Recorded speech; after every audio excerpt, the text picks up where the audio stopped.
यार दोस्तों, आज की वीडियो में बात करेंगे गणित के इंपॉर्टेंट प्रश्नों की और ये सभी प्रश्न एग्जाम में पूछे गए हैं, तो वीडियो को आप अंत तक जरूर देखिएगा। चलिए स्टार्ट करते हैं। पहला प्रश्न है, दो संख्याएं 7:11 के अनुपात में हैं।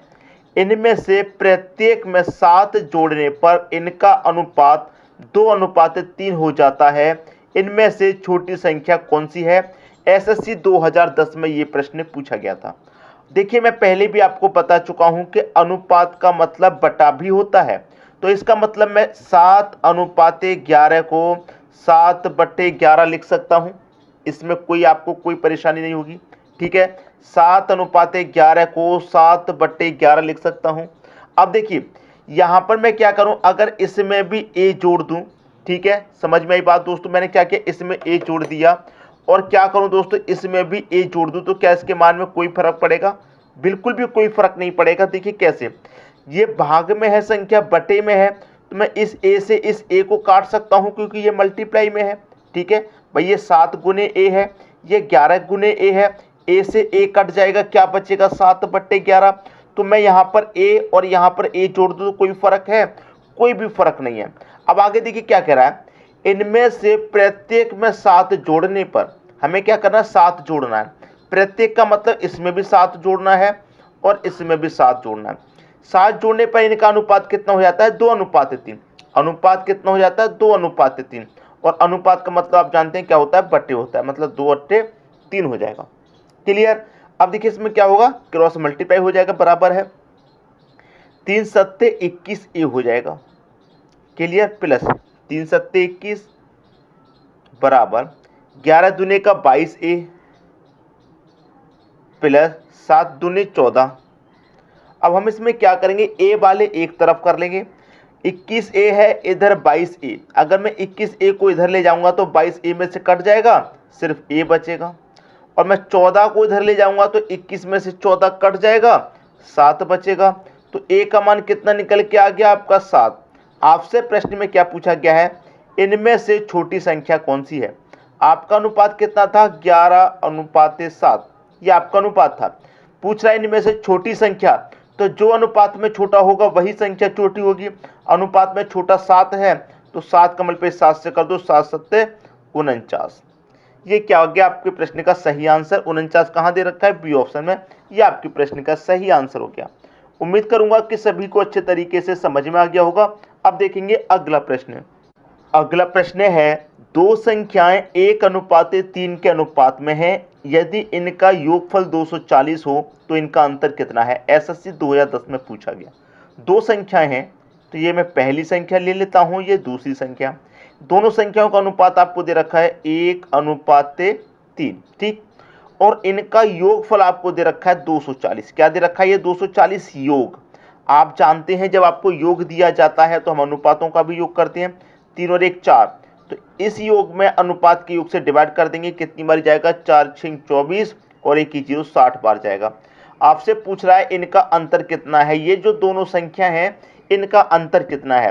तो पहले क्या कीजिए, आप अनुपातों में अंतर कीजिए। तो 1 और 3 का अंतर करेंगे, कितना जाएगा? 2। अंतर 2 आ गया। 60 कमल पे 2 से कर दीजिए, कितना जाएगा? 120।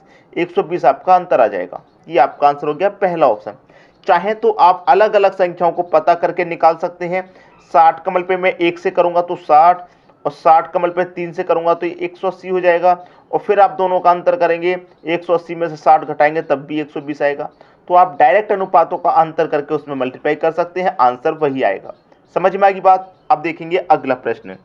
अगला प्रश्न है, किसी व्यक्ति की आय तथा व्यय 11:10 के अनुपात में है। आय और व्यय, आय मतलब इनकम और व्यय मतलब होता है दोस्तों खर्च। व्यय मतलब होता है खर्च। इनका अनुपात कितना दे रखा है? 11:10 ये दे रखा है। यदि प्रति वर्ष वह 9,000 रुपये की बचत करता है, ठीक है, यदि प्रति वर्ष वह 9,000 रुपये की बचत करता है तो उसकी मासिक आय कितनी है? ये पूछ रहा है प्रश्न में। ठीक है, देखिए 9,000 रुपये की बचत कर रहा है। कितनी की बचत कर रहा है वो? 9,000 रुपये की। कब कर रहा है 9,000 की बचत वो? ये समझिए, प्रति वर्ष। प्रति वर्ष मतलब एक वर्ष में, एक वर्ष मतलब 12 महीने में। ठीक है, तो 12 महीने में वो 9,000 की बचत कर रहा, तो एक महीने में कितने की बचत करेगा? तो मैं 12 से मैं डिवाइड कर दूंगा, एक महीने का निकल के आ जाएगा। तो मैं 12 से कटाऊंगा, कितनी बार में कटेगा? 12 पंजे 60, 12 6 72, 12 7 84। भाई 90 में से 84 तक कट गया, 6 बचेगा 60, 12 पंजे 60 और एक ही जीरो, 750 बार में कट गया।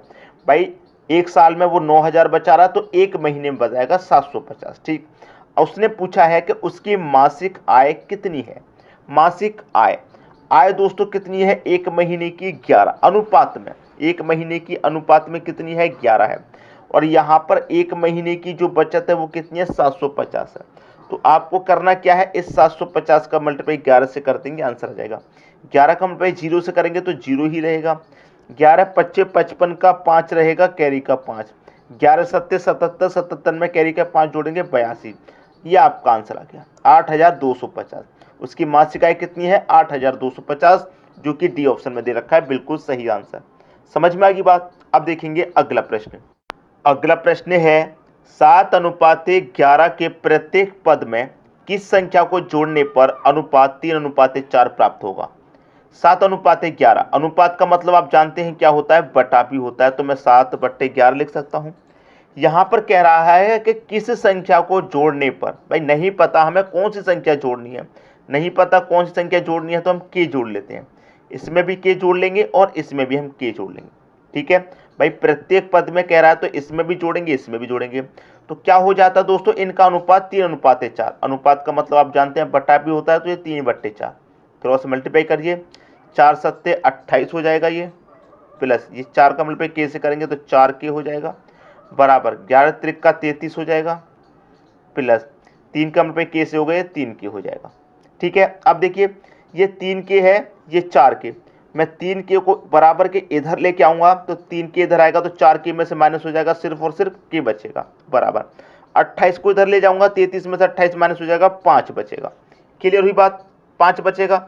अब यहां पर आप करिए सीधा सीधा, के का मान 5 आ गया, आंसर आ गया।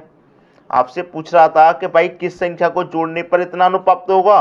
5 को जोड़ने पर आपका इतना अनुपात हो जाएगा। ये आपका सही आंसर आ गया, एसएससी 2010 में पूछा गया था। सबकी समझ में प्रश्न आ गया?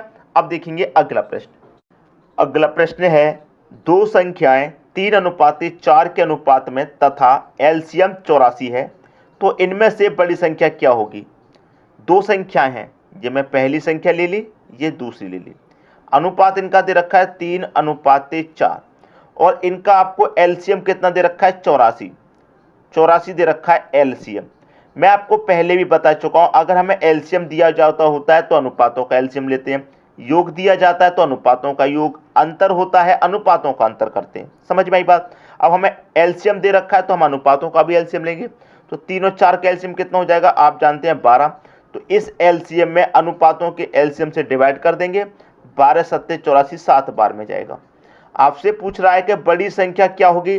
भाई जो अनुपात में बड़ा होगा वही संख्या बड़ी होगी।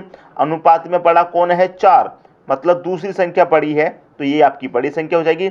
7 का मल्टीप्लाई 4 से कर दो, 7 चौके 28, आपकी बड़ी संख्या हो जाएगी 28, जो कि सी ऑप्शन में दे रखा है। समझ में आ गई दोस्तों बात? अब देखेंगे अगला प्रश्न। अगला प्रश्न है यदि 1000 को ए तथा बी में 3:2 के अनुपात में नियुक्त करें तो ए को प्राप्त होंगे। भाई आपके पास ए और बी दो व्यक्ति हैं, इनका अनुपात दे रखा है आपको 3:2 और 1000 रुपये इनका योग दे रखा है 1000। जब हमें योग 1000 है तो हम अनुपातों का भी योग करेंगे, 3 और 2 कितना? 5, तो इस योग में अनुपात के योग से डिवाइड करेंगे, 5 दूनी का 10 कटेगा, 2 जीरो आ जाएंगे। पूछ रहा है ए को प्राप्त होंगे। भाई ए का रेशियो कितना है? 3, तो ए को कितने प्राप्त होंगे? 2 का मल्टीप्लाई मैं 3 से कर दूंगा, 600 हो जाएगा। ए को प्राप्त होंगे 600। अगर आपसे ए की जगह बी का पूछ लेता तो 2 का मल्टीप्लाई बी के रेशियो से कर देते, 2 दूनी का कितना? 4 हो जाता। तो बी को कितने प्राप्त होते? 4, और ए को कितने? 6। पूछ रहा है ए को प्राप्त 600 होंगे, सी ऑप्शन हो गया सही आंसर। सबकी समझ में दोस्तों बात अच्छे तरीके से यहाँ पर आ गई होगी, किसी को भी कोई कंफ्यूजन नहीं होगा। अब देखेंगे अगला प्रश्न। अगला प्रश्न है ए बी तथा सी में 1050 को इस प्रकार विभक्त किया गया है कि ए का भाग बी तथा सी के संयुक्त भाग का 2/5 हो, तब ए को मिलेंगे। ए बी सी 3 व्यक्ति हैं, ठीक है, अब समझिए प्रश्न को। यहाँ पर कह रहा है ए का भाग, ए का मतलब मल्टीप्लाई ए का भाग कितना, बी तथा सी, बी तथा सी का मतलब बी प्लस सी, संयुक्त भाग का, बी प्लस सी के संयुक्त भाग का कितना है दोस्तों, 2/5, 2/5 है। अब एक बात आपको मालूम है कि इस तरीके से कोई संख्या हो तो जो पहले वाली संख्या उसका मान ऊपर वाला रहता है और जो नीचे वाली संख्या उसका मान नीचे वाला रहता है, जो दूसरी संख्या उसका मान क्या रहता है, नीचे वाला रहता है। ठीक है, इतनी बात क्लियर हुई। अब समझिए इसमें होगा क्या। यहाँ पर देखिए पहली वाली संख्या का मान 2, दूसरी वाली का 5, 5 और 2 कितना हो जाएगा, ये 7। तो मैं इसे क्या कर सकता हूँ, 7x लिख सकता हूँ बराबर इसका पूरे का योग कितना है हमारा, 1050। अब मैं 7 से इसको कटाऊंगा, कितनी बार में कटेगा, 7 एक कम 7, 3 बच्चे का 35, 7 पंजे 35, 1 ही 0 150।